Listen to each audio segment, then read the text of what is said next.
patients pour réaliser un sevrage partiel ou total du tabac. Après une description sommaire des principales lésions liées au tabagisme et de l'évolution du tabagisme en France, nous évoquerons les gains de cet arrêt en santé orale et par suite sur la santé générale. Nous détaillerons les signes d'alerte qui sont à repérer lors de nos consultations et les différentes prescriptions et techniques de sevrage existantes qui vont du pacte nicotinique à la Juul en passant par la cigarette électronique ou la varenicline. Pour ce faire, j'ai sollicité mon confrère, collègue de l'UFSBD et ami, Dr Patrick Beaune. Alors, pour ceux qui ne le connaissent pas, il est expert et acteur de nombreuses formations à l'UFSBD. Il est aussi responsable du DU de démarche qualité au cabinet dentaire de la faculté de Bordeaux. Patrick, je te laisse la parole.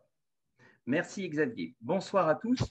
Donc, le but ce soir, c'est de vous rappeler les éléments de base que vous allez avoir à faire dans le cabinet dentaire pour aider les gens à diminuer leur consommation de tabac parce que finalement, vous allez vous y retrouver au niveau des soins. Alors, on va reprendre un petit peu les éléments. L'idée, c'est vraiment, vous avez un rôle de santé publique à jouer sur ce sevrage du tabac parce que c'est entre vos mains souvent que la santé des gens est au niveau du tabac. Alors, la consommation du tabac, il y a plusieurs modes de consommation du tabac. Le premier mode, le plus important, c'est la cigarette industrielle. Ensuite, vous avez les cigarettes roulées avec ou sans filtre. Vous avez ensuite ce qu'on appelle les cigarillos, les petits cigares, 7%. Après, vous avez les gros Havane et tout ça, donc là, le prix calme déjà. Vous avez pour les jeunes la chicha, je vais en parler un petit peu après, vous allez voir, qui n'est pas anodine, contrairement à ce qu'ils pensent. Et la pipe aussi, il y a encore quelques fumeurs de pipe. Donc ça, c'est des éléments que l'on retrouve dans la dispatching du tabac. Mais on va regarder maintenant par ordre de danger. Donc au niveau des dangers, je vais commencer par les plus mauvais pour finir par les plus cool, on va dire. Donc les plus mauvais, bien évidemment, vous vous doutez, c'est les cigarettes, les cigares, les cigarillos, etc. Ensuite, vous avez un peu moins dangereux, la chicha, d'accord. Ensuite, vous avez tout ce qui est le tabac à mâcher. Donc, vous avez différents types de tabac à mâcher. On va en parler un petit peu après. Enfin, la pipe, c'est dans les moins dangereux. Et vous avez aussi le tabac à chiquer. Donc, voilà, tout ça, ça vous donne à peu près un ordre de danger au niveau du tabac. Mais le problème, c'est que, notamment dans le chiquet, même s'il n'est pas dans les plus dangereux, l'inconvénient, c'est que le contact direct avec la nicotine, il y a des influences sur la muqueuse buccale. Et donc, je vais en parler un petit peu plus loin. Alors, la chicha, pour ceux qui ne connaissent pas, c'est très en vogue parce que dans les restaurants ou quoi que ce soit, quand ils étaient ouverts, dans les bars, pardon, quand ils étaient ouverts, beaucoup de jeunes se lancent là-dedans. Ça attire les jeunes parce que c'est un goût plus ou moins sucré et il y a moins d'irritants grâce au passage de la solution de tabac dans l'eau. Les vapeurs passent d'abord dans l'eau. Donc, ils utilisent ce qu'on appelle le tabamel. C'est un mélange de tabac à 30% et de miel ou de mélasse aromatisée. Donc, c'est un goût sucré qui attire pour cela un peu plus les jeunes. Le problème, c'est que j'en ai déjà vu dans les bars quand je me promenais, notamment en Espagne. Quand j'ai été en Espagne une fois, c'était impressionnant. Sur les bordures du bar, vous aviez une vingtaine de tuyaux qui a priori séchaient et qui allaient servir dans la chicha. Donc, au niveau d'hygiène des tuyaux, je ne pense pas que l'embout soit à usage unique, ça craint un petit peu. Donc, l'inconvénient de ce système, contrairement à ce qu'on pense où c'est sans danger, ce n'est pas vrai, ça expose au même risque que les moyens classiques du fumeur parce que ça contient beaucoup de goudron et un des éléments les plus mauvais que l'on va retrouver dans toutes les modes de tabac, c'est le monoxyde de carbone parce que le monoxyde de carbone a une énorme influence sur le cœur. Alors, la cigarette, justement. Bon, alors, en tout, il y a plus de 4000 produits chimiques à l'intérieur, dont 60 cancérigènes. Donc là, j'ai juste fait le tri de ceux que l'on reconnaît le plus, d'accord, avec la nicotine, l'arsenic, le goudron, etc. Donc, il faut savoir que la fumée, c'est le plus dangereux dans la cigarette. La fumée est extrêmement nocive pour le fumeur. Le problème, c'est qu'elle touche aussi aux gens qui la respirent. Un petit aparté, je vous signale que les animaux de compagnie qui sont chez les grands fumeurs, ils ont une espérance de vie de moins 20%. Voilà, ça fait partie. Il n'y a pas que, hein, on en fumeur, mais voilà, il faut savoir que vous êtes en train de tuer le chien ou le chat. Alors, les filtres, quand on met des filtres, on pense que le filtre vous protège. Erreur. Parce qu'à force de tirer sur le filtre, vous allez avoir une accumulation de produits toxiques dans le filtre.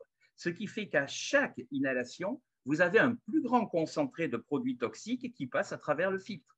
Donc, c'est moyennement efficace, les filtres. Enfin, le parabène, le problème, c'est qu'il provoque une atteinte de la protéine P53 qui est très utile pour protéger des cancers. Donc, en plus, on se chope des cancers parce que le parabène nous empêche de nous protéger contre des cancers. Alors, quelques chiffres sur la mortalité liée au tabac. Santé publique France, bien sûr. Alors, l'HAS a fait une étude, en 2020, il y avait 16 millions de fumeurs en France. Des chiffres, 55 000 tonnes de tabac, c'était déjà en 2016, qui rapportent 14 milliards à l'État. Donc, évidemment, c'est difficile de faire arrêter le tabac. Chez les femmes, le tabac est responsable de 5 000 décès par an, soit à peu près 2% de la mortalité féminine. Chez les hommes, évidemment, ils fument beaucoup plus, 61 000 décès par an, ce qui représente 21% de la mortalité masculine. C'est surtout la tranche d'âge 45-64 ans qui est la plus touchée et ça correspond à un tiers des décès chez l'homme. 74 000 personnes décèdent chaque année à cause du tabac et vous en avez 6 000 à 8 000, c'est du tabagisme passif. Donc attention quand on fume.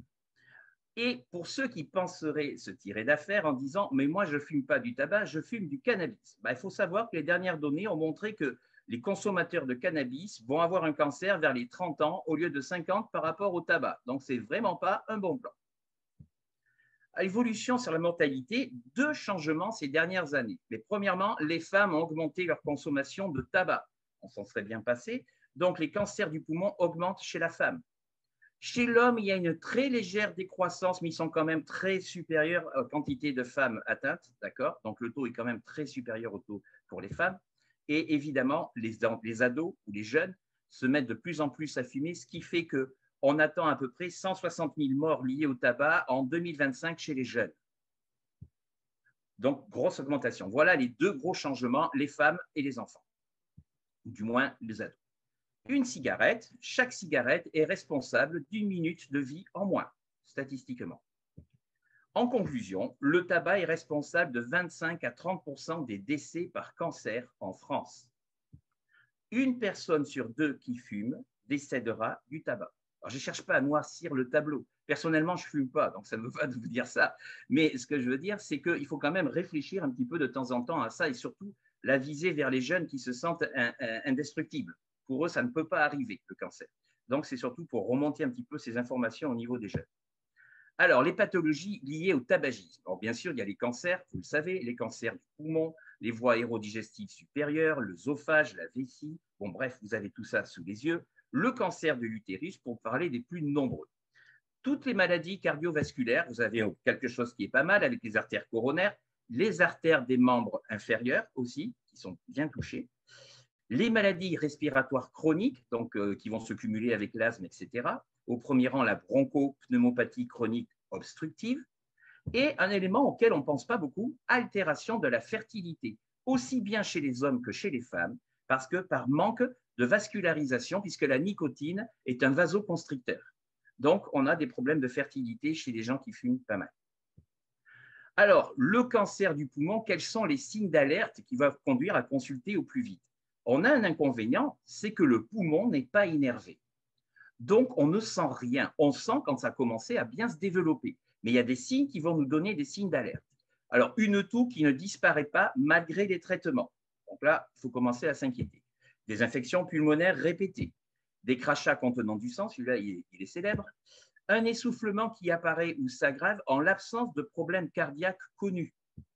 Alors, ça, c'est plus important, des douleurs importantes aiguës ou chroniques comme un point de côté que vous avez ou un déchirement musculaire au niveau de l'épaule, comme si on avait un rhumatisme. Ça, c'est déjà un signe qu'il faut bien surveiller. Modification de la voix va être plus enrouée, plus rauque. Des signes de compression des organes voisins. Alors là, on commence déjà à être dans la pathologie importante puisque c'est l'expansion de la tumeur qui comprime les organes voisins et qui crée des douleurs sur les organes voisins qui, eux, sont innervés. Symptômes moins spécifiques, mais quand même qui doivent servir d'alerte. La fatigue, un amaigrissement ou une fièvre inexpliquée, des maux de tête et des phlébites à différents endroits du corps comme le cou, la tête ou extrémité des doigts. Tout ça, ça doit alerter et se pencher vers les médecins de manière à voir ce qui se passe au niveau de vos poumons. Alors, les affections. Alors, il y a des affections gingivales, parce que moi, ce qui m'intéresse, c'est le tabac au niveau de la bouche, surtout. Vous avez des parodontites, 85% de plus de parodontites chez les fumeurs par rapport aux non-fumeurs. Infection post-opératoire doublée, c'est le monoxyde de carbone qui crée une hypoxie cellulaire. Donc, on va avoir des problèmes sur tout ce qui est cicatrisation. Perte osseuse marginale par diminution de la densité osseuse. Même chez un jeune de 21 ans, s'il fume 15 cigarettes par jour, je vais avoir une diminution de la perte osseuse marginale. Donc là, ça craint un peu. Coloration des dents et mauvaise haleine, ça, ce n'est pas le plus dangereux. Les altérations de la muqueuse buccale et nasale et des lèvres et de la langue. Les papilles gustatives aussi vont prendre cher, les organes vocaux et les glandes salivaires. Alors, ce qui m'intéresse, puisque ça se développe beaucoup, c'est l'implantologie et la chirurgie. Vous avez, quand vous faites de l'implantologie, 93,65% de réussite d'implantologie chez les fumeurs, contre 96% de réussite chez les non-fumeurs. Donc déjà, il va falloir faire attention. Si le patient a l'intention d'avoir des implants, il va falloir sérieusement discuter du tabac avec lui. Le risque de perte d'implant augmente avec l'augmentation du nombre de cigarettes. Le risque est plus élevé s'il est supérieur à un paquet par jour, car il y a une perte osseuse marginale plus rapide par rapport aux non-fumeurs. Le sinus lift, quand vous en faites, est 2 fois plus d'échecs chez le fumeur que chez le non-fumeur. Les greffes osseuses, 63% de succès chez les fumeurs contre 95% de succès chez les non-fumeurs. Donc, ce tabagisme donne 2 à 3 fois plus d'échecs immédiats ou tardifs par rapport aux non-fumeurs. Ce qui veut dire que ça va être un moyen de bascule pour essayer de pression au niveau des patients pour arriver à leur faire comprendre qu'il faut vraiment diminuer le tabac. Sinon, ça ne sert à rien de se lancer dans ce genre d'intervention s'ils ne nous aident pas de l'autre côté. Ces données doivent servir donc de levier, comme je viens de le dire, et au moins, puisque c'est très difficile d'arrêter de fumer chez les gros fumeurs, une réduction contrôlée. On va en parler un peu plus loin. L'idée, si vous voulez, c'est que pour un an, on va leur demander de diminuer leur consommation pour protéger les implants qui viennent de se faire poser. Alors, selon l'Institut national du cancer, il y a plus de 7000 nouveaux cas de cancer de la cavité buccale qui sont diagnostiqués. Donc ça, c'est très important parce que nous avons un rôle majeur à jouer là-dedans. Près de 2000 décès enregistrés. Malheureusement, la France a le record européen des cancers de la cavité buccale. Attention aux associations. En plus du tabac, on peut tomber sur des accros à l'alcool, mauvaise hygiène, faible volume osseux, exposition des lèvres au soleil. Tout ça, ça va être des facteurs aggravants, bien sûr. Le chirurgien dentiste, comme je l'ai dit, se doit de proposer une aide à la réduction. Pensez déjà à une chose, et j'en reparlerai après, le praticien propose une réduction, c'est le patient qui propose l'arrêt. Le praticien ne peut pas proposer l'arrêt. Il y a trop de facteurs psychologiques derrière. Bien. Donc, on peut proposer un sévrage temporaire, ça peut être une solution. Les cancers dans la cavité buccale, ils sont multiples. Donc, vous avez le plancher, c'est ce qu'il va falloir examiner à chaque consultation. La langue, on va l'examiner aussi, le palais, la gencive, les amygdales, la lèvre et les joues, le cancer du larynx. Une ulcération sur la lèvre qui ne guérit pas avec des traitements usuels au bout de 15 jours, il faut faire absolument une biopsie. Ce n'est pas naturel. Alors, quelques pathologies les plus courantes. Je n'ai pas fait toutes les pathologies tabagiques parce que ça va vous couper l'appétit pour après. Donc, il y a les leucoplasies à lésions blanches à fort risque de transformation maligne. Donc voilà, c'est ce genre de desquamation que vous voyez, etc. La lésion blanche de la muqueuse buccale ne pouvant être détachée. Si vous le grattez, ça ne part pas. D'accord? Et ça correspond à aucune localisation buccale d'une maladie connue. Donc ça, quand vous voyez ça, là, c'est un gros signal d'alerte. La localisation de la lésion va être, ça dépend de la façon de consommer le tabac. Soit il le chie, s'il fume avec la pipe, on va avoir un impact au niveau du palais par rapport à l'endroit où la fumée, s'il met la pipe toujours au même endroit, va taper. Transformation maligne en général de ce type de leucoplasie, c'est entre 5 et 38% évolution en cancer. Ne pas confondre avec la mycose bénigne, qui est impressionnante aussi, mais qui, elle, n'est pas du tout un cancer. En tout cas, les leucoplasies tabagiques peuvent régresser facilement lorsque le patient cesse de fumer. C'est aussi un levier pour faire arrêter de fumer. Carcinome épidermoïde, donc voilà, bon, évidemment, celui-là, on ne peut pas se le rater. D'accord? Donc, on avait dit, la lèvre, on fait attention, mais bon, celui-là, déjà, il est atteint. Carcinome amygdalien, c'est plus vicieux. Vous en avez un ici et vous en avez un ici. Donc, bien regarder les amygdales pendant que vous faites votre consultation. L'effet du tabac sur la langue est néfaste. Ce n'est pas bon pour la langue. Première chose qu'on va voir, c'est des colorations. La langue noire en est une illustration. Voilà, une langue de tabagiste. D'accord? Attention à ne pas confondre avec la langue noire vileuse due très souvent à des antibiotiques ou des associations médicamenteuses. L'arrêt du tabac est le meilleur traitement pour récupérer la langue. Alors, pathologie buccale tabagique, l'un des premiers symptômes de cancer de la langue, ce sont des lésions qui apparaissent soudainement et ne disparaissent pas même après 2 semaines de traitement. C'est toujours le même principe. Donc, ces lésions apparaissent comme des masses ou des bosses sur le dessus ou le côté de la langue. Cela, vous pouvez confondre avec un aphte, mais ce n'est pas un aphte. Voilà. Si les lésions durent plus de 2 semaines, on fera une biopsie. N'oubliez pas que plus vous ferez un diagnostic tôt, plus vous pouvez sauver les gens. Voilà. Là, évidemment, ça a commencé à prendre c'est une érythroplasie. Vous l'avez ici, doublé d'un carcinome épidermoïde. Donc là, il aurait fallu le voir beaucoup plus tôt. Voilà. Le cancer de la langue est mieux traité, bien sûr, s'il est diagnostiqué et traité rapidement. Les plaies dans la bouche qui ne guérissent pas. Alors, les alertes pour les pathologies buccales liées au tabac. Des plaies dans la bouche qui ne guérissent pas rapidement. Des petites plaques blanches ou rouges dans la bouche et sur la langue. Un changement de sensation du goût sur la langue. Une dysphagie, sensation de gêne lorsque le patient avale. Des picotements sur la langue ou dans la gorge. Des tumeurs ou des excroissances dans plusieurs parties de la bouche. Des saignements dans la bouche. Bien sûr, il y a la paro, mais hormis ça, il y a quand même des saignements dans la bouche. Les dents commencent à bouger. Ça aussi, on a les problèmes de paro derrière. La voix enrouée ou des difficultés à parler. Un épaississement au niveau de la joue. Une perte de poids inexpliquée et une excroissance dans la bouche qui ressemble à une verrue. Tout ça, c'est des signes d'alerte qui doivent vous permettre de conseiller aux patients, 1, de diminuer le tabac, 2, d'aller voir un spécialiste, urgemment. Lors d'une consultation, donc, le chirurgien dentiste, et ça c'est votre rôle en santé buccale, doit toujours regarder la langue, le plancher buccal et recommander un arrêt du tabac le plus tôt possible. Le dépistage sauve des vies, je l'ai déjà dit. La légitimité de la prescription du sevrage tabagique par le chirurgien dentiste. C'est un article que peu connaissent, mais selon l'article L 4141-1 du Code de la santé publique, le sevrage tabagique rentre bien dans la prévention et le traitement des maladies de la bouche. Le voilà, votre rôle dans la santé des patients. L'HAS recommande les substituts nicotiniques qui sont les traitements médicamenteux de première intention dans ce sevrage. C'est efficace puisque depuis 2016, en plus, le chirurgien dentiste peut prescrire le sevrage tabagique qui est remboursé à 65% depuis le 1er janvier 2019. Quand vous n'y arrivez pas, vous passez la main au tabacologue. Il n'est pas question de prendre le pas sur le tabacologue. Ce n'est pas notre but. Mais on peut déjà aider certaines personnes, notamment pour la réduction. Le tabacologue va être là pour l'arrêt du tabac. Nous, c'est plutôt pour la réduction. La dépendance, le problème, c'est qu'il faut connaître quelles sont les dépendances au tabac. Il y en a 3 types de dépendance au tabac.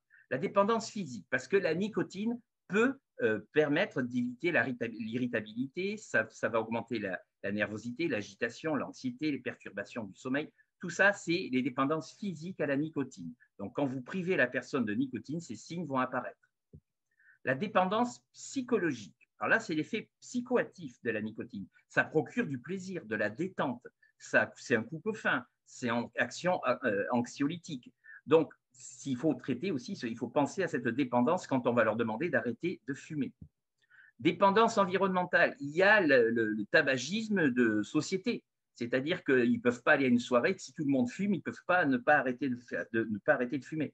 Donc, il va falloir qu'ils changent leur mode de vie, qu'ils changent leur relation avec les gens, etc. Ce n'est pas évident de changer son mode de vie. Alors, le sevrage tabagique, maintenant, je vais vous parler des produits que vous avez à votre disposition. Ça ne commence pas avant 15 ans. Malheureusement, des enfants commencent beaucoup plus tôt. Le technique de base, c'est le patch. Sachez que le patch, il existe des patchs, comme je vous l'ai marqué ici. Alors, je ne fais pas du tout la pub pour Nicorette, mais j'ai montré d'ailleurs les différentes marques qui existaient. Invisi-patch, parce que comme ça, le patch est plus discret, ça ne se voit pas trop sous les vêtements. Le traitement va de 3 mois à 6 mois au max. Deuxième type, donc ça, c'est le patch. Deuxième type, c'est les gommes à mâcher. Alors, les gommes à mâcher, ce n'est pas trop mal, mais l'inconvénient, Si on tombe sur un excité du mâchage, le gars qui va mâcher comme un malade, il va vous sortir la nicotine en 2 secondes des gommes. Donc, au bout d'un moment, il va les éliminer parce qu'elles ne lui servent plus à rien. Donc, ça, c'est l'inconvénient de ce système. Et donc, c'est pour l'adulte et le fumeur moyen. Ensuite, si on a quand même un gros fumeur ou quoi que ce soit, le mieux, c'est ces comprimés. Parce que ces comprimés, on va le voir, ils vont mettre du temps à se dissoudre. Donc, ils vont diffuser plus longtemps la nicotine. Et il y a la manière de les utiliser. Donc, voyons ça de suite. Donc, vous avez ici le patch. Il y a des précautions à avoir. Première précaution, on les pose que sur une peau sèche, sans lésion cutanée. Et vous changez le site chaque fois que vous changez le patch. Par exemple, vous avez un patch pour 7 jours. Il faudra changer 7 fois le chiffre, le site, ou même sur 21 jours ou sur 28 jours. C'est pour éviter les phénomènes d'allergie. Parce que le poser toujours au même endroit, vous pouvez avoir des phénomènes d'allergie. Ensuite, bien sûr, attention, la nicotine traverse facilement la peau, donc évitez le contact avec les yeux, le nez, et bien se laver les mains quand vous avez installé le patch. Alors, les gommes, j'en ai parlé tout à l'heure. Le problème, c'est que donc, chez l'excité de la mâchoire, ça va partir très, très vite. Et enfin, la pastille, pour qu'elle soit efficace, quand on la met en bouche, il faut la promener de droite à gauche pour la sucer doucement, pour qu'elle se dissolve doucement jusqu'à dissolution complète. Voilà pourquoi elle est plus efficace. Les études scientifiques ont montré que les substituts nicotiniques sont efficaces pour vous aider à arrêter le tabac. Les chances de réussir passent de 50% à 70% par rapport à des solutions sans patch nicotinique. Donc voilà pourquoi c'est recommandé et qu'on peut acheter ça. Alors, les patchs transdermiques, voyons ça de près. Toujours en première intention, je rappelle, c'est ce qui était recommandé par l'HAS. C'est les plus efficaces. Il existe 2 types de patchs. Vous avez les 16 heures et les 24 heures. Et on va voir dans quelles conditions on va prescrire l'un ou l'autre. Et il y a plusieurs concentrations pour les 16 heures et plusieurs concentrations en nicotine pour les 24 heures. Si vous avez sous-dosé, parce que vous avez été prudent, vous n'avez pas voulu faire trop fort les dosages, ben, l'envie de fumer persiste. Donc, ce n'est pas bon. Elle est compensée par les pastilles à sucer, c'est-à-dire que la personne a absolument besoin de continuer à sucer les pastilles de nicotine parce que, ben, en vérité, le patch, il ne fait pas grand-chose. Si c'est bien dosé, le fumer devient désagréable pour le patient. Donc là, on a bien réussi le bon dosage. Et de toute façon, s'il y a un excès, pas de panique. Au pire, si l'excès est trop violent, ça donne des céphalées, des insomnies, des palpitations cardiaques, de la nervosité. Il suffit de sortir le patch 2 heures, tout se rééquilibre. Donc, il n'y a pas franchement de danger à surdoser. Toujours changer l'emplacement des patchs, on l'a vu tout à l'heure. Le patch, quand vous mettez le patch, en général, il se met le matin. Et quand on a celui de 16 heures, on le sort pour dormir. On ne le met que pour la journée. Attention à la caféine, c'est un truc tout bête, mais la caféine réduit l'efficacité des patchs nicotiniques. Donc, il faut passer au décaféiné si vous voulez continuer à boire du café. Les patchs transdermiques, donc les prescriptions, je rappelle, toujours pas en dessous de 15 ans. Il y a un moyen, je vous ai trouvé un moyen mémotechnique pour vous rappeler des quantités. Alors, il faut savoir qu'à peu près, un patch d'1 milligramme par cigarette fumée. C'est-à-dire qu'on va considérer qu'il faut 1 milligramme par cigarette fumée. Ou, ça, c'est les cigarettes industrielles. On peut passer à 2 milligrammes si c'est une cigarette roulée ou un cigare. La femme enceinte peut avoir besoin de fumer, même si elle sait qu'il y a des dangers pour l'enfant, ben, elle ne peut pas s'en passer, d'accord ? Il faut savoir que dès le début de la grossesse, la consommation en milligrammes va être élevée parce qu'elle détruit plus rapidement la nicotine. Alors, je vous l'ai dit tout à l'heure, ce qui est important, c'est en fonction des réponses des patients que l'on va choisir si on prend un 16 heures ou un 24 heures, etc. Alors, premièrement, on va demander le nombre de cigarettes qu'ils prennent par jour et quel type de cigarettes. Est-ce que c'est des industriels? Est-ce que c'est des roulés? Ça va vous donner déjà la quantité de milligrammes que vous devez donner. Ensuite, c'est la deuxième question qui nous permet de savoir si on passe aux 24 heures ou aux 16 heures. Si tous les matins au réveil, ils ont envie de fumer une cigarette avant de déjeuner ou quoi que ce soit, ben là, on va passer sur du 24 heures pour éviter, pour supprimer cette envie matinale de fumer au réveil. Si ce n'est pas le cas, on passe aux 16 heures. Donc, je vous ai dit que les patchs, que ce soit 24 heures ou 16 heures, ils existent en 7 mg, 14 mg, 21 mg. Vous allez voir après à quoi ça correspond. Donc, les prescriptions. Si le patient vous dit qu'il fume jusqu'à 7 cigarettes, vous donnez un patch de 7 mg ou un 24 heures, bien sûr, parce qu'il a envie de fumer le matin, ou un 5 mg pour 16 heures parce qu'il n'a pas envie de fumer le matin. s'il prend 8 à 12 cigarettes, vous donnez un patch de 14 mg par 24 heures ou 10 mg pour 16 heures.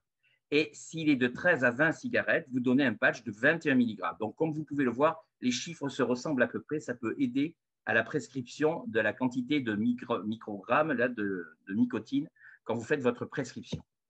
Au-delà de 20, on est chez le gros fumeur, eh bien, on va attaquer fort, puisqu'on va d'abord attaquer avec un patch de 21 mg 24 heures que l'on peut associer, on va en mettre 2 patchs. On peut l'associer soit avec un patch de 21 mg pour 16 heures, soit il continue à se taper des gommes ou des comprimés, etc.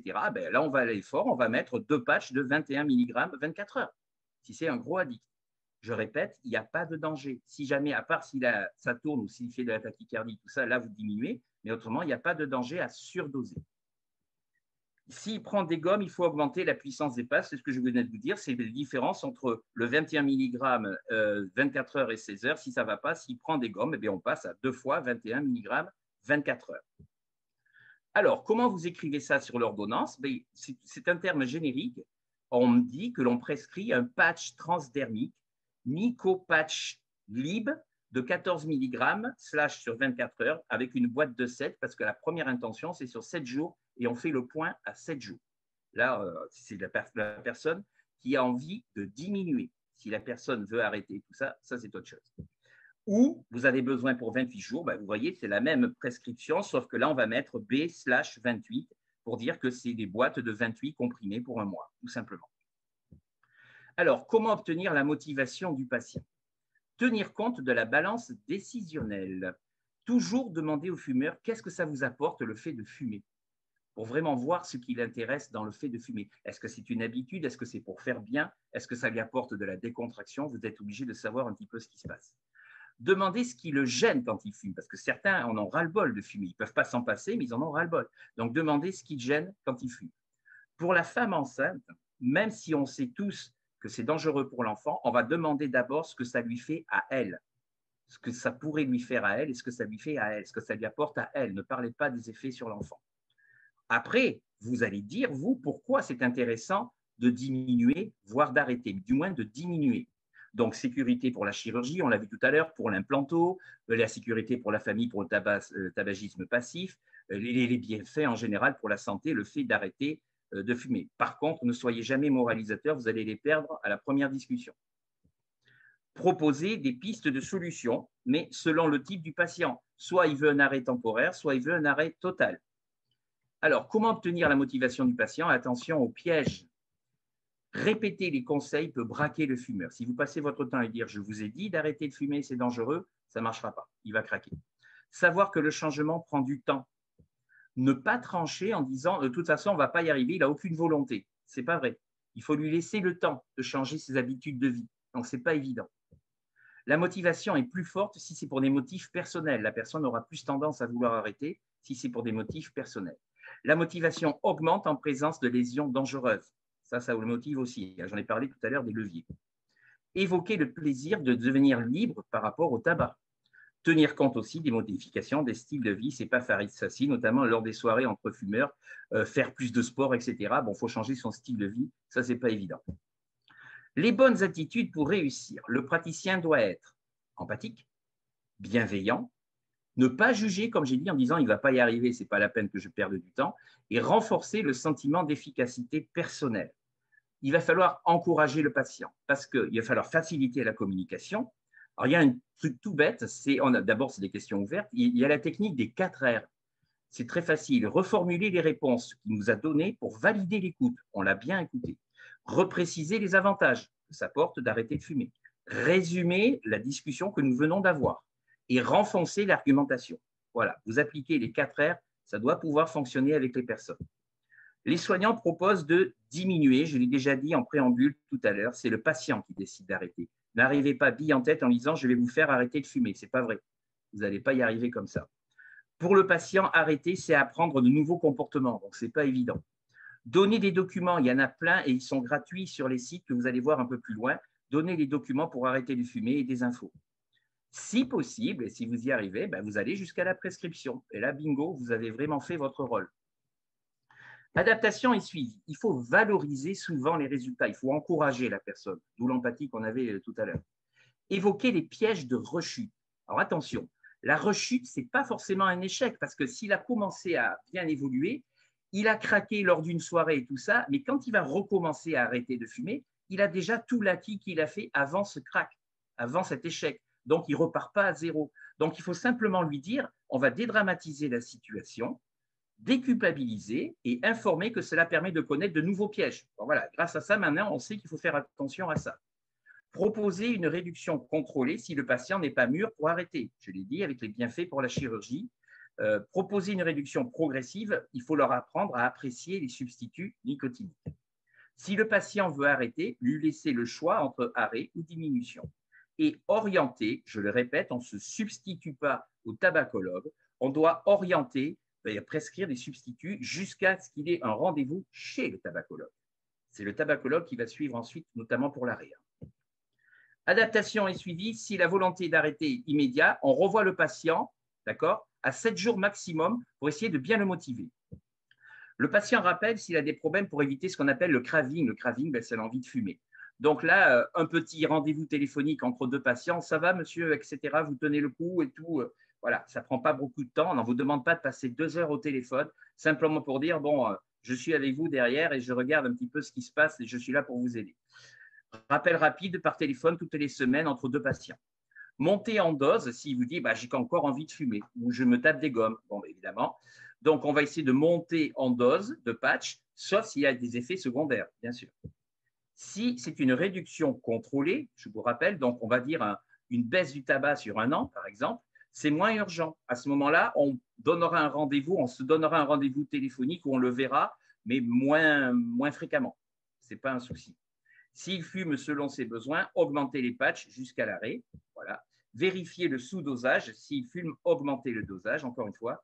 Si on tire sur sa volonté, il risque de compenser avec l'alcool, le grignotage ou la colère. Donc, il faut faire attention, c'est quelque chose d'assez subtil quand même, le sevrage. Je vais vous donner un exemple de consultation. Une femme enceinte arrive et elle fume 10 cigarettes par jour, elle ne peut pas s'en empêcher. Donc, on va poser différentes questions, on va proposer différents éléments. Alors, je vais commencer par lui dire, je vous propose une réduction progressive, c'est-à-dire apprendre à apprécier les substituts pour améliorer votre santé et surtout au niveau buccal. Pour cela, on va utiliser des patchs nicotiniques. Cela vous semble-t-il intéressant? Ça, on demande. Avez-vous déjà essayé ce système? Êtes-vous d'accord pour essayer? Donnez-moi, s'il vous plaît, votre quantité réelle de cigarettes, toujours pour qu'on connaisse la posologie, et si on passe sur 24 heures ou 16 heures. Fumez-vous des cigarettes roulées ou des cigares? Avez-vous envie de fumer au réveil? Ça, c'est les 16 heures, 24 heures. Si oui, on la prévient. Si oui, on utilisera des patchs que vous porterez 24 heures. Si vous n'avez pas envie de fumer au réveil, ce sera des patchs de 16 heures que vous sortirez la nuit. Ces patchs seront posés le matin en changeant tous les jours d'emplacement pour éviter les allergies. Si avec ces patchs, vous avez encore envie de fumer, on augmentera la dose. La prescription, au départ, va se faire pour 7 jours. Et on se téléphone dans 7 jours pour voir où vous en êtes. En cas de besoin, nous augmenterons la dose et parfois le traitement durera 1 mois. Voilà à peu près comment on va aborder pour une femme qui consulte, une femme enceinte qui consulte, les questions à poser qui vont finalement vous aider dans la prescription. Alors, il y a des éléments, il y a des documentations qu'on peut leur donner qui sont téléchargeables, qui sont gratuites et le patient repart avec des documentations. Donc, vous avez Tabac Info Service, Pro Tabac. Vous avez le 3989, c'est un truc qui est génial parce que quand il téléphone là, non seulement il va avoir des documents, mais en plus, il va avoir un tabacologue qui va le prendre en main directement, déjà par téléphone, et qui va vous donner des conseils aussi, le tabacologue. Et donc, ce qu'il y a de bien, c'est que c'est une formation adaptée vraiment à la personne. Donc, ça, c'est très bien. Vous avez coaching tabac, vous avez différents éléments.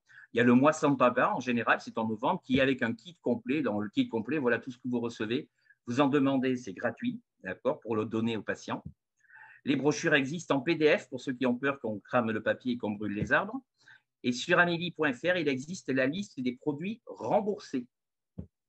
Donc, prescription pour les gros addicts. Alors là, on laisse tomber le patch, on ne va pas y arriver du premier coup. Et officiellement, ça, c'est surtout les tabacologues qui vont voir ce genre d'individus. Vous n'allez pas y arriver.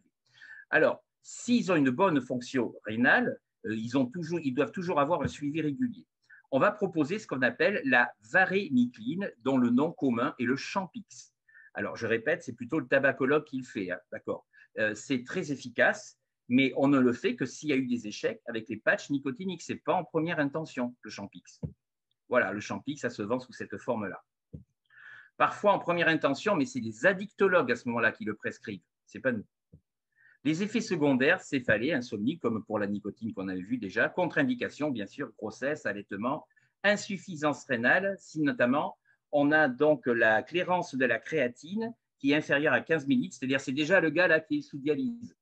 Si le gars est sous dialyse, ce n'est même pas la peine de lui proposer du Champix. Monter progressivement la dose si le craving persiste. Donc voilà, je vous ai mis les différents éléments qu'on peut faire, etc. On peut passer 1 milligramme le soir, puis 1 milligramme le matin. Enfin, on commence à cartonner pas mal. C'est pour ça que vous envoyez au tabacologue. C'est lui qui va le faire. Normalement, avec ce produit, ils arrivent à obtenir un arrêt du tabac en 7 à 14 jours. Mais le plus souvent, en général, ça dure à peu près 12 semaines. Mais ils arrivent à avoir de très bons résultats avec ça. Alors, les moyens dont on a parlé au départ, c'était la cigarette électronique. Alors, la cigarette électronique, il y a des experts qui le défendent. Ça a été très décrié comme produit parce que, comme d'habitude, le produit en lui-même est bon, mais les gens l'utilisent très mal. Et en l'utilisant très mal, il devient dangereux. Et il devient cancérigène s'il est mal utilisé. C'est ce dont je vais vous parler maintenant. Il y a 400 000 Français à peu près qui ont réussi à arrêter de fumer avec la cigarette électronique. Ce que les gens n'ont pas compris, c'est qu'on ne fume pas une cigarette électronique. Elle est là pour compenser le manque et on va tirer 2 ou 3 tafs dans la cigarette, mais c'est le patch qui fait le boulot, ce n'est pas la cigarette électronique. Donc, quand vous voyez des gens vapoter comme des malades, ça ne sert à rien, ce n'est pas le but, d'accord? Et en plus, on va voir que s'ils augmentent en température et tout ça, il va y avoir pas mal de dégâts. Alors, elle permet d'obtenir un sevrage tabagique parce qu'elle va en plus avoir la gestuelle derrière. Disons qu'elle va remplacer les gommes, grosso modo, et les gommes et les comprimés. Alors, la cigarette électronique, ça ressemble à ça. Vous avez une cartouche avec le produit, vous avez une résistance qui chauffe et ça va vaporiser le produit. Bon, là, il y a un gadget, il y a une diode pour faire semblant que ça soit une cigarette allumée. Mais enfin, voilà le principe, etc. La cartouche de e-liquide est dans un embout en Pyrex. La résistance, en chauffant, on vaporise la solution nicotinique. Alors, plus la résistance chauffe, plus les fumeurs ont la sensation de ce qu'on appelle le HEAT, H-E-A-T, qui donne cette sensation de brûlure quand ça passe dans la gorge. Et c'est ce qu'ils recherchent, les gros fumeurs, c'est ce qu'ils vont rechercher. Une température trop élevée provoque une odeur de brûlé, et là, ça commence à devenir dangereux. En plus, ça devient cancérigène à ce moment-là. Et en plus, ça va altérer la résistance plus vite, donc ils doivent acheter une résistance. Bon, ce n'est que 3 €, mais ça fait changer le mécanisme un peu plus souvent. Alors, les voltages sont réglables. Ça va de 3,2 volts à 4,8 volts. Mais malheureusement, sur Internet, vous trouvez des machines qui sont capables d'aller au-delà de 5 volts. Au-delà de 5 volts, la glycérine qui est à l'intérieur devient cancérigène et le propénol qui est à l'intérieur aussi va devenir cancérigène. Voilà pourquoi c'est dangereux d'acheter ces instruments en dehors des magasins spécialisés. Ça ne s'achète pas sur Internet. Ça s'achète dans les magasins spécialisés parce que d'abord, ils vont vous indiquer comment vous devez vous en servir et ensuite, ils vont bien vérifier par rapport à la loi française d'éviter de monter dans les voltages. C'est interdit dans les avions pour 2 raisons. D'abord parce que les grosses batteries, ça peut être un objet contendant déjà, parce que vous voyez des gens, c'est carrément des barreaux de chaises qu'ils ont quand ils fument. Et le Pyrex, c'est de l'embout qui permet de voir le niveau du liquide, il explose en altitude. Voilà pourquoi la cigarette électronique est interdite dans les avions. C'est contre-indiqué la cigarette électronique chez les personnes non fumeuses, chez les ados de moins de 15 ans, les personnes allergiques à la nicotine, voilà, les femmes enceintes ou allaitantes, les personnes avec des risques cardiovasculaires ou d'hypertension et les personnes ayant des faiblesses respiratoires. Alors, le liquide, il faut prendre que d'origine française. Quand j'ai fait des recherches sur Internet, je suis tombé sur des produits totalement aberrants. On faisait fumer du jaune d'œuf aux gens, on faisait fumer des poissons aux gens pour avoir les goûts qui arrachent, c'est n'importe quoi. Les produits français, au moins, ils sont d'origine française, ils sont au moins aux normes. Donc, je vais vous les montrer juste après. Bon, il y a la nicotine. La nicotine, c'est toujours la même, elle est extraite de la feuille du tabac, c'est toujours la même. Ensuite, la nicotine, les quantités du tabac blond ou brun, c'est la même quantité de nicotine qu'il y a à l'intérieur. Même s'ils sont aromatisés, on aura la même quantité de nicotine. Le propinol, donc c'est l'élément qui va donc permettre d'avoir cette vapeur un petit peu grasse qui va permettre d'avoir la sensation du HEAT. Quand vous voyez écrit USP, ça veut dire qu'ils sont aux normes de la pharmacie, comme de la pharmacie nationale, comme quoi ils sont sans danger. Vous allez le voir après l'explication. Sensation de contraction de la gorge, etc. Ça, c'est le propinol. Et la glycérine, elle procure une vapeur plus dense. C'est ce qui est recherché chez les gros fumeurs. Sauf que si la température est supérieure à 150 degrés, à ce moment-là, la glycérine qui était anodine devient cancérigène. Classiquement, il y a 70% de propinol dans le liquide pour 30% de glycérine et il y en a certains qui font des variantes à 80% de propinol pour 20% de glycérine. USP, donc ça voulait dire certifie une qualité pharmaceutique sans danger. Et les constructeurs ont dit que les cigarettes électroniques ne vont pas au-delà des 70 degrés, alors que je vous ai dit tout à l'heure qu'il y en a certains qui vont jusqu'à 150 degrés. Donc, il faut faire attention à ça et prendre que des produits aux normes. La cigarette électronique, ils ont commencé à évoluer, ils sont passés à la cigarette électronique à cristaux. Donc, les cristaux, on a découvert un nouveau produit, le cannabidiol, qui en vérité extrude du cannabis. Alors, ça ressemble à ça, les cigarettes à cristaux. Elles ont un meilleur rendement. Ce qu'il y a aussi, c'est qu'elles sont un peu moins agressives. Et surtout, donc, le CBD, c'est-à-dire le CBD cigarette, c'est le nom du cannabidiol. Il y a deux produits dans le cannabis. Quand vous l'extrayez, vous avez le CBD et vous avez le THC. Le THC, c'est celui qui vous fait planer. Il est psychotrope, donc il est interdit à la vente. Par contre, le CBD est non psychoactif. Voilà pourquoi il est autorisé en France. En plus, c'est un anti-inflammatoire et un relaxant. Inconvénient, il provoque la somnolence. Donc, pour les conducteurs, c'est interdit. Et il est incorporé sous forme de cristaux, ce cannabidiol. Et donc, attention, et c'est même les vendeurs qui le recommandent, n'achetez que du certifié parce qu'il faut être sûr de la méthode d'extraction du cannabidiol. Il ne faut pas vous retrouver avec du THC à l'intérieur. Bien, alors, la Juul, c'est une autre cigarette électronique qui vient d'arriver. Elle a été conçue aux États-Unis pour les fumeurs adultes. Donc, pas de bouton ou de réservoir à remplir, ça ressemble à une clé USB. Et les petits éléments que vous voyez, donc on appelle ça des pods, des Juul pods. Pour commencer, ils ont la dose qui va bien et tout ça, c'est une puce électronique et ça va utiliser des cristaux. Donc ça, c'est le nouveau système qui arrive. Alors, ça intègre un système de régulation de température, donc on ne risque pas de passer en surchauffe, déjà, pour commencer. Le liquide est breveté, il est à base de cristaux de nicotine, mais comme le pH est plus faible, c'est moins irritant. Les Juul pods ont des taux de 18 mg à 9 mg, donc en fonction de votre consommation, le vendeur vous donnera les bons cristaux. La nicotine est de qualité pharmaceutique, le propinol et la glycérine aussi. Il y a de l'acide benzoïque pour augmenter la ressemblance à la cigarette. Alors, l'acide benzoïque, c'est déjà moins bon, mais voilà. Le problème de la Juul, elle était réservée aux adultes, elle n'est pas réservée aux gosses. Et le problème, c'est qu'elle attire les jeunes, parce que pour un effet, ça fait classe. Ça fait classe d'avoir ça. Donc, ils deviennent le malheur avec ça, ils deviennent accros à la nicotine. Donc, il faut faire très attention à ça.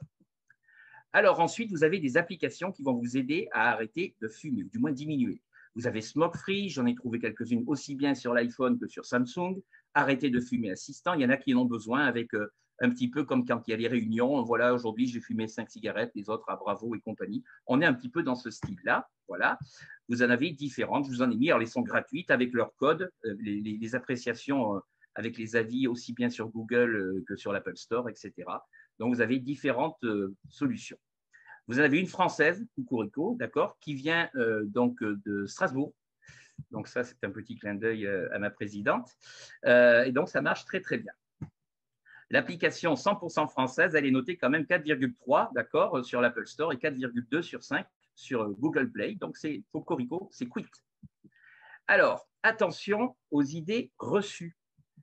Les biddies, c'est-à-dire les cigarettes naturelles sans additifs que l'on vous offrait dans les restaurants indiens. Très souvent, c'était offert dans les restaurants indiens. C'est du tabac enroulé dans une feuille d'eucalyptus réalisé à la main. C'est souvent offert, donc, comme je viens de le dire, elles sont 3 fois plus nocives que les cigarettes industrielles. D'accord?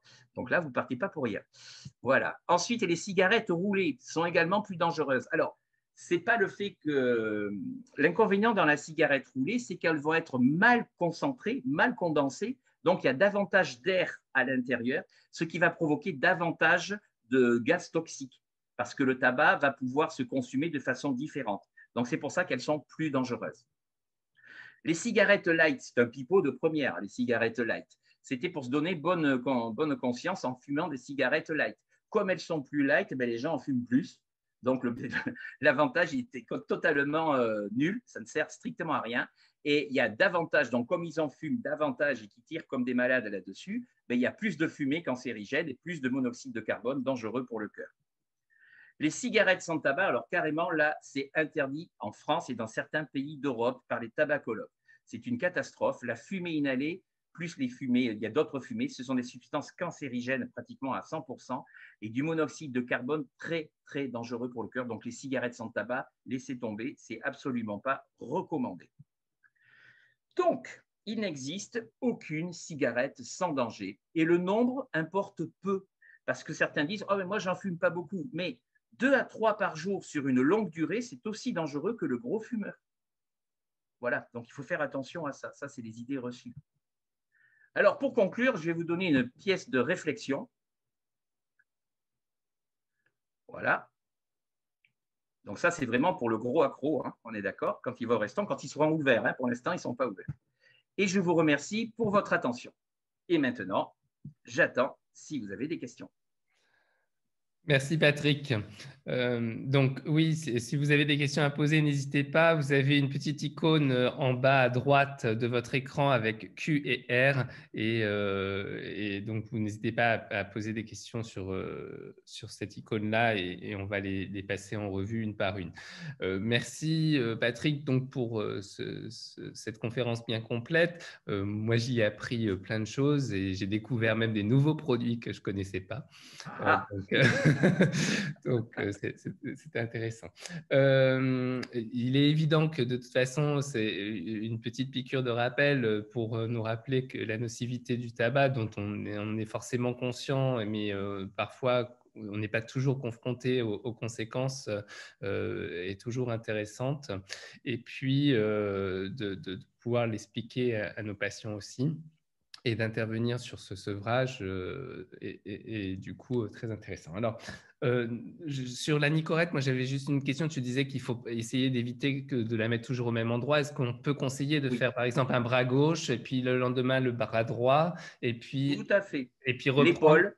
Voilà. Tu as l'épaule, tu peux mettre sur l'omoplate. Tu peux mettre Ouais. sur l'omoplate. Ils sont transparents. Donc, comme ils sont transparents, on ne les voit pas. C'est quand même une sacrée surface. Hein. Ouais. Ce n'est pas des petits patchs comme un timbre-poste. Hein. C'est des trucs qui sont importants. Il peut y avoir des fois des surfaces de 10 cm par 10 cm en fonction de la concentration. Donc, on les met dans des endroits où ils ne se voient pas trop. D'où la transparence. Ouais. Et donc, bon, sur les méthodes de motivation, on rejoint forcément toutes les méthodes classiques que l'on peut rencontrer, notamment par exemple aussi pour changer tout un comportement, pour modifier un comportement de l'hygiène bucco-dentaire. Donc, c'est les 4 règles, les 4 R, c'est les règles classiques. Reformuler, voilà. Etc. Oui. Ah, donc, bien assisté. J'ai des questions qui sont apparues, Xavier. Voilà, ouais. Donc, il y a quelqu'un qui demande si on a quand même le droit de prescrire ou non la varénicline. Alors, officiellement, on pourrait. Le conseil d'amis, c'est ne rentrez pas là-dedans. C'est vraiment pour les très gros fumeurs. L'HAS a bien dit que la première solution, c'est les patchs nicotiniques. D'accord? Ça, c'est les recommandations de l'HAS. Ils n'ont pas recommandé de base le Champix. Okay? Même si c'est de nicotine, ils ont commencé par les patchs nicotiniques. D'autant plus qu'on a vu qu'en principe, 50% à 70% de réussite sont augmentés rien que par les patchs. C'est pour ça que c'est plutôt l'addictologue qui va taper dans le Champix ou vraiment le tabacologue. Ouais. Mais vous l'avez vu tout à l'heure dans le cours, c'était en cas d'échec des patchs. Donc, on commence d'abord par les patchs. Ce n'est pas une première intention. Oui, c'est l'addictologue. Voilà. Donc, est-ce qu'il y a une cotation spécifique pour la consultation? Ben non. Le problème, il est là. Ça dépend de votre propre mentalité, quoi. C'est toujours pareil. C'est un service que vous rendez. Comme nous, à l'UFSBD, on fait de la prévention. On n'est pas plus payé quand on fait de la prévention aux patients, leur expliquant le brossage ou quoi que ce soit. Donc, ça fait partie de ça. C'est de la prévention. Donc, malheureusement, c'est une consultation normale. Mais le patient vous en sera reconnaissant. Et surtout, votre travail va durer plus longtemps. Parce que quand vous êtes embêté à poser un implant et s'il est un échec parce qu'il c'est un gros fumeur, vous allez chercher le bâton pour vous faire battre. Ouais. C'est intéressant quand même cette notion sur l'implant et la chirurgie, parce que certes, on sait très bien que ce n'est pas une contre-indication, hein, mais on peut réaliser. Mais tu as vu les échecs, les échecs quand même, ils sont quand même assez conséquents. Ça diminue mais la cicatrisation, tu as une hypoxie cellulaire, donc les cellules cicatrisent mal, tu as des risques d'infection, et tu as vu, c'est la perte de la table osseuse aussi. Oui, même chez un jeune de 21 ans. Quoi. Oui. Donc, alors, Marion me dit, dans l'objectif de l'émission, comment calculer la dose des patchs. Alors, j'en ai parlé un petit peu tout à l'heure, Marion. Je disais, pour vous en rappeler, c'est 1 mg par cigarette fumée industrielle ou 2 mg par cigarette fumée roulée. D'accord? Donc, je vous avais dit, s'il en fume 7 par jour, vous donnez, je parle des industriels, 7 par jour, vous donnez 7 mg. S'il en fume 12, vous donnez, après la dose d'après, c'est 14 mg. Ça, c'est qui est. Si jamais il est dans jusqu'à 20 cigarettes, on a 21 mg. Donc, c'est ce que je vous avais donné. C'est pratiquement la même chose. Je parle des industriels. Vous doublez si c'est des cigarettes roulées. Et ensuite, à la fameuse question, est-ce que vous fumez le matin, vous avez envie de fumer? Ben, c'est là que ça nous fait choisir entre le 24 heures, où il y a trois concentrations possibles, ou le 16 heures. D'accord? J'espère avoir répondu à Marion. Ouais, du coup, la même personne demande si elle continue à fumer en parallèle. Alors, par rapport à ce qu'on a fait, oui, c'est-à-dire par rapport à ce qu'on lui a prescrit. Voilà, alors, ok, si elle continue à fumer en parallèle, j'en ai parlé tout à l'heure, j'ai dit, ça veut dire que vous avez sous-dosé, Marion. Donc, il ne faut pas hésiter à augmenter la quantité au niveau des patchs. OK? Je l'ai dit tout à l'heure, s'il continue à fumer, c'est sous-dosé. Si c'est bien équilibré, fumer ne l'intéresse plus. Si c'est trop prescrit, là, il va avoir des céphalées ou des choses comme ça. Il suffit d'arrêter le patch 2 heures et tout rentre dans l'ordre. D'accord. OK? Et d'ailleurs, donc, s'il continue à fumer en parallèle, c'est que vous avez sous-dosé. Quelle est la conséquence si le patient continue à fumer et qu'il est porteur de patch en même temps? La conséquence, il n'y a pas de conséquence. Ça veut dire qu'on s'est trompé sur la concentration, c'est tout. D'accord, il n'y a pas de vomissement, d'évanouissement, Non, du tout. Le fait que le patient continue de manger des gommes ou des comprimés, ça veut dire qu'il n'a pas sa dose de nicotine. OK. Si on augmente le patch, on va lui amener sa dose de nicotine qu'il est en train de chercher dans les comprimés. À partir du moment où on a bien donné le patch, il n'aura pas besoin des comprimés. Donc, on a trouvé le bon niveau. Et si on va trop loin, je vous dis, il y a des signaux d'alerte qui nous permettent d'arrêter. D'accord? Donc, ce n'est pas parce qu'on lui a mis un patch qui continue de se taper des cachets que c'est dangereux. Ce n'est pas ça le problème. Hein? OK? D'accord. Très bien. Et oui, il y a une personne qui nous fait la remarque qu'on n'a pas forcément évoqué le changement de couleur de la peau oui. d'un patient fumeur. Bien sûr, mais les doigts, c'est vrai que c'est quelque chose au niveau des doigts. Ouais, c'est quelque chose qu'on le retrouve, qui est bien sûr. Et là, j'ai voulu axer surtout sur la cavité buccale. Ouais. Parce que dans nos consultations, quand on voit un patient en consultation, on n'a pas forcément le réflexe d'examiner la langue, d'examiner le plancher buccal, d'examiner l'intérieur des joues. On est concentré sur les dents à fond. Les amygdales aussi, on n'a pas forcément ce réflexe. Donc, ce que j'ai voulu donner comme indication, c'est vraiment d'aller chercher là-dedans parce que ça peut sauver des vies. Ouais. Et toujours, une lésion qui ne guérit pas en 15 jours de traitement, biopsie. Ouais. Alors, nous, on n'est pas équipés pour la biopsie, en règle générale, parce qu'on a rarement du liquide de boin qui se fend la poire dans le réfrigérateur. Donc, on envoie à un stomato ou on envoie en clinique ou quoi que ce soit. Eux, ils vont faire un prélèvement dans les bonnes règles. Que recommandez-vous pour des patients qui viennent consulter pour des gingivites dues à des consommations de cigarettes électroniques? D'accord.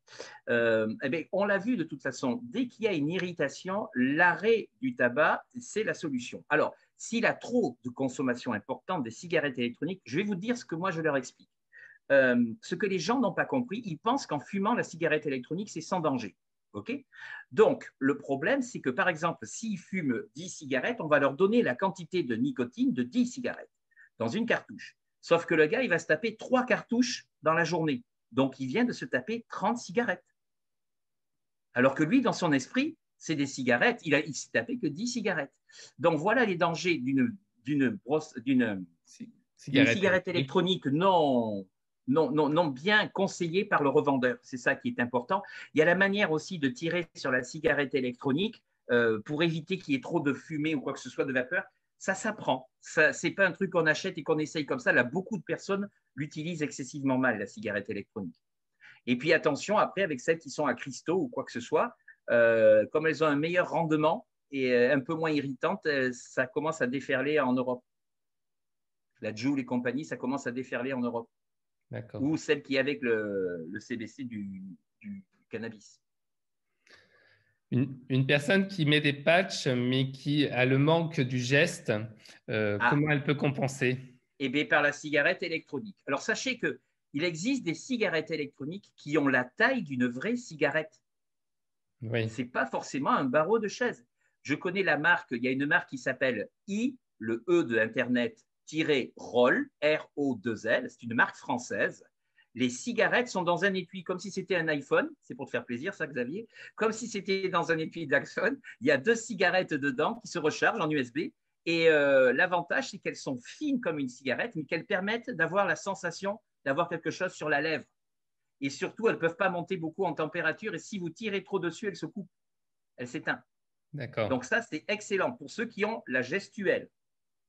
Parce que si vous mettez la cigarette éteinte, il y a toujours un couillon qui arrive et qui vous dit tu veux du feu et qui allume la cigarette. Donc ça craint. Une cigarette non allumée, c'est pas sûr que ça marche. Juste pour les participants, leur rappeler que de toute façon, s'ils veulent retrouver des notions que tu as apportées, qu'ils n'ont pas eu le temps de noter, il y a un replay qui va être disponible dès demain sur notre chaîne YouTube et sur notre site ufsbd.fr. Donc, pas de souci s'il y avait des petites choses dont vous voulez revoir. Il y a mon adresse, ils peuvent m'écrire s'ils ont besoin d'autres renseignements. Il y a mon adresse sur le replay. Oui, donc voilà.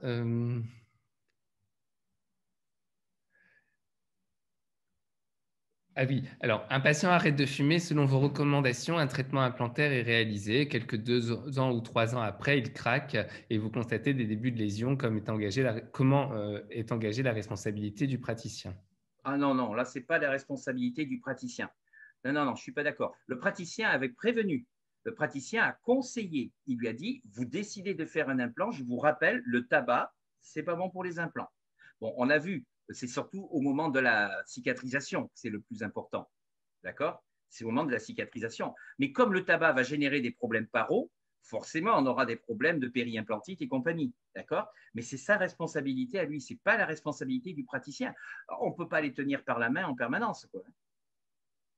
C'est comme le buveur d'alcool invétéré ou quoi que ce soit, il va se détruire la cavité buccale, ben, on n'est pas responsable, hein. C'est lui-même qui s'est fait ça. Hein. De toute façon, ça fait partie du consentement éclairé, ça fait partie… Exactement, et c'est évoqué, tu as raison, c'est exactement, évoqué dans le consentement avant la éclairé. chirurgie, avant la pose d'implant, ça doit être notifié dans votre consentement éclairé. Et tu dois en plus rajouter dans le consentement éclairé que le tabac est néfaste pour tout implant.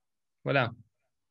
Quelle que soit sa date ou la chirurgie de qu'on a décidé de faire. Voilà. Exactement. Mais de toute façon, ça fait partie de notre consentement éclairé.